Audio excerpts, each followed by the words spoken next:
Sebagian ulama yang lainnya menyatakan al-waqtu kas-sayf. Idza lam taqta'hu qata'ak. Waktu itu laksana pedang. Jika engkau tidak mampu, tidak pandai bermain dengannya, maka pedang tersebut akan menebas lehermu sendiri. Karena waktu merupakan modal untuk meraih syurga Allah Jalla wa'ala, tetapi di sisi lain waktu juga menjadi sebab utama seorang itu dilemparkan ke dalam neraka Allah Jalla wa'ala. Oleh karenanya di dalam banyak ayat Al-Quranul Karim Allah bersumpah dengan waktu, yang menunjukkan kemuliaan dan pentingnya waktu itu. Allah berfirman, wal asr, demi masa. Innal insana lafi khusr, seluruh manusia itu berada di dalam kerugian tatkala mereka tidak pandai memanfaatkan daripada waktu mereka, kecuali mereka orang-orang yang pandai memanfaatkan waktu mereka dengan melakukan 4 hal yang Allah sebutkan setelah itu pada firman-Nya, illal ladzina amanu wa amilus salihati wa tawasaw bil haqqi wa tawasaw bis sabr.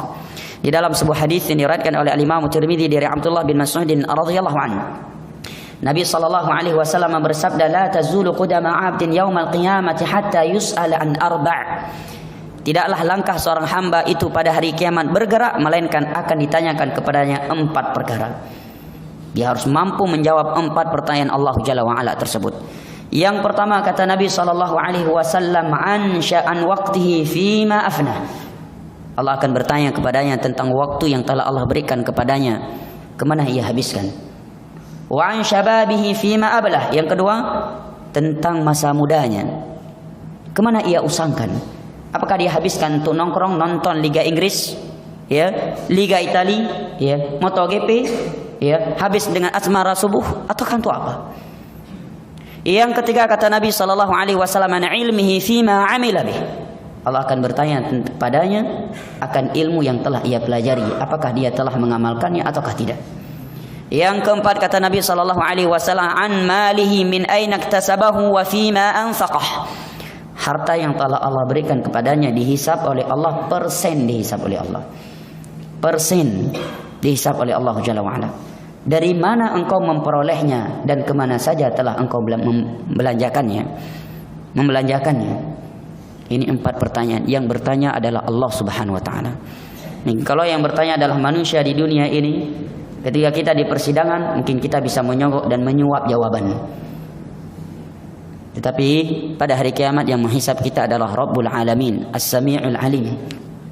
Oleh karenanya di dalam sebuah hadis yang diriwayatkan oleh Imam Hakim dalam Mustadraknya dari Abdullah bin Abbas radhiyallahu anhuma atau Abdullah bin Umar radhiyallahu anhuma, Nabi bersabda, "Ightanim khamsan qabla khamsin, syababaka qabla haramik, wa faraghaka qabla syughlik, wa ghinaka qabla faqrik, wa sihataka qabla maradik, wa hayataka qabla mautik." Manfaatkanlah 5 waktumu, 5 kesempatan sebelum datang 5 perkara yang akan menghancurkan 5 kesempatan tersebut. Yang pertama kata Nabi, syababaka qabla haramik, kesempatan muda sebelum engkau tua. Nabi dahulukan penyebutan muda karena seorang yang masih muda memiliki kesempurnaan kekuatan, kesempurnaan syahwat ketimbang orang-orang yang telah tua. Dan pembentukan kebaikan di masa tua itu ada di masa muda. Kunci kebaikan, kunci keberkahan umur di masa tua itu ada di masa muda. Dan kebanyakan para pemuda itu menyia-nyiakan waktunya. Mereka terjerumus ke dalam pelampiasan syahwat yang Allah haramkan. Oleh karenanya Nabi dahulukan penyebutan mereka. Syababaka qabla haramik, kesempatan muda, masa mudamu sebelum engkau tua. Waktu kosong sebelum waktu sibukmu. Di saat ada kesempatan melakukan kebaikan kita tidak melakukannya, maka kapan lagi? Kalau udah sibuk udah pasti nggak bisa. Yang ketiga kata Nabi sallallahu alaihi wasallam, ghinaka qabla faqrik, kesempatan kaya sebelum engkau miskin. Karena dunia ini adalah hari-hari yang silih berganti. Tilkal ayyamun nudawiluha bainan nas. Bisa jadi kekayaan yang Allah titipkan kepada kita itu Allah ambil dalam sekejap mata memandang. Bahkan dia telah memperolehnya tetapi dia belum merasakannya. Ada suatu kejadian, seorang lulus dari suatu pendidikan. Ya, dengan pendidikan tersebut dia akan memiliki penghasilan yang luar biasa setiap bulannya, insyaallah taala. Begitu lulus, di hari pertama lulus datang tsunami dan mati. Bayangkan jamaah, belum merasakan gajinya. Orang tuanya sudah menjual ini menjual itu selama pendidikan dia. Ya, selama pendidikan dia. Ya. Bahkan dia belum sempat memakai baju pendidikan. Setelah pendidikan dia tersebut datang tsunami, langsung mati. Sampai hari ini mayatnya tidak didapatkan. Ya, semoga Allah memberikan husnul khatimah untuknya dan kepada selainnya dari kaum muslimin yang telah meninggal dalam tsunami. Ini teguran dari Allah jemaah, bahwa kalau Allah sudah mengambil apa yang Dia titipkan kepada kita dalam sekejap mata memandang. Siapa yang pernah menyangka dari manusia di masa Qarun, di mana Allah mengambil kekayaan yang Allah titipkan kepada Qarun dalam sekejap mata memandang. Allah ciptakan gempa lokal menelan Qarun dan istananya. Hanya dia saja yang ditelan oleh bumi. Tidak ada yang ditelan oleh bumi selain Qarun.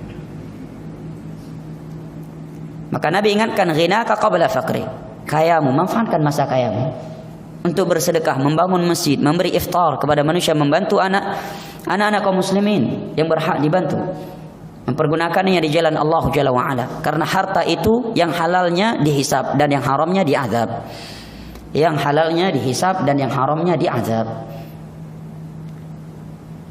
Keempat, kata Nabi sallallahu alaihi wasallam, wasihataka qabla maradik. Manfaatkan kesempatan sehatmu sebelum engkau sakit. Karena yang namanya sakit terkadang datang di waktu yang tidak diprediksi. Ada seorang prajurit yang dikenal pandai bela diri, tiba-tiba kena kanker tulang betisnya, sampai hari ini dia pincang. Orang prajurit yang setiap harinya ada olahraga, setiap harinya ada olahraga penjagaan otot. Seorang prajurit ya, Allah ciptakan kanker tulang di betisnya, sampai hari ini dia masih pincang.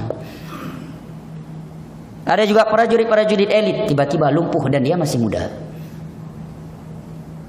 Itulah penyakit jamaah. Allah ciptakan penyakit jantung saja, langsung harus dia pasangkan cincin di dalam jantungnya. Nih, ada beberapa orang sudah sekian cincin di dalam jantungnya. Nih, Allah ciptakan penyakit matanya buta. Pernah diceritakan kepada saya seorang konglomerat di Jakarta, Allah ciptakan penyakit kanker lidah jemaah. Toh itu penyakit, badannya sehat luar biasa, kaya raya, sampai jatuh miskin demi pengobatan kanker lidahnya jemaah. Setelah itu baru Allah sembuhkan. Ini dari sekian cerita yang menunjukkan Allah kalau sudah mengambil kekayaan yang Allah berikan kepada sebagian hambanya dalam sekejap waktu memandang jemaah.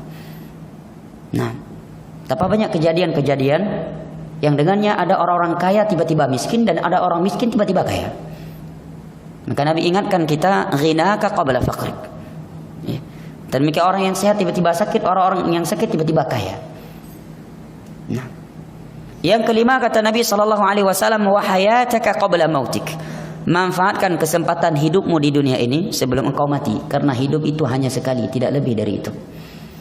Dan Allah berfirman, wa ma tajri nafsum madza taksibu ghada. Tidak ada yang mengetahui apa yang akan terjadi besok hari. Bisa jadi ceramah subuh ini belum selesai, datang gempa, semua kita ditelan oleh bumi. Ceramah subuh ini belum selesai, datang tsunami, semua kita diambil oleh Allah Subhanahu wa taala. Siapa yang mampu menghalangi Allah? Siapa yang pernah memprediksi datang tsunami tahun 2004 di Aceh ini? Siapa yang pernah memprediksi gempa di Palu? Jepang saya tidak memprediksi. Bahkan orang Jepang yang ahli gempa saya tidak mampu memprediksi datangnya gempa di Jepang itu sendiri. Tidak mampu memprediksi datang gempa di Jepang sini. Para alat yang paling elit dalam memprediksi gempa adalah mereka Jepang. Ya. Itulah yang namanya kematian jemaah. Wa hayataka qabla mautik. Nah, dan kita mati, terkadang kita takut mati itu hanya di dalam kondisi-kondisi yang menegangkan, seperti ketika di atas pesawat atau di atas kendaraan, di atas gunung sedang berperang. Kalau dia seorang prajurit, seringkali kita melupakan kematian kalau kita sedang di atas prime bed kita, di atas tempat tidur kita. Padahal yang namanya kematian itu tidak mesti di dalam pesawat. Bahkan orang yang mati di atas tempat tidurnya mungkin lebih banyak daripada orang yang lebih sering daripada orang yang mati ketika berada di dalam pesawat. Dan matinya kita di dalam tempat, di atas tempat tidur kita, di atas pesawat dan yang lainnya, semuanya juga akan memindahkan kita ke alam barzah. Kecuali hanya orang-orang yang mati dalam pesawat saja yang akan mendapatkan azab atau nikmat kubur. Mungkin itu akan menakutkan kita. Tetapi semua orang yang mati itu akan masuk alam barzah. Isi alam barzah nikmat atau azab, baik mati di atas tempat tidur atau mati dalam pesawat, mati di dalam masjid atau mati di luar masjid. Semuanya akan merasakan nikmat atau azab kubur setelah kematiannya sampai hari kiamat terjadi.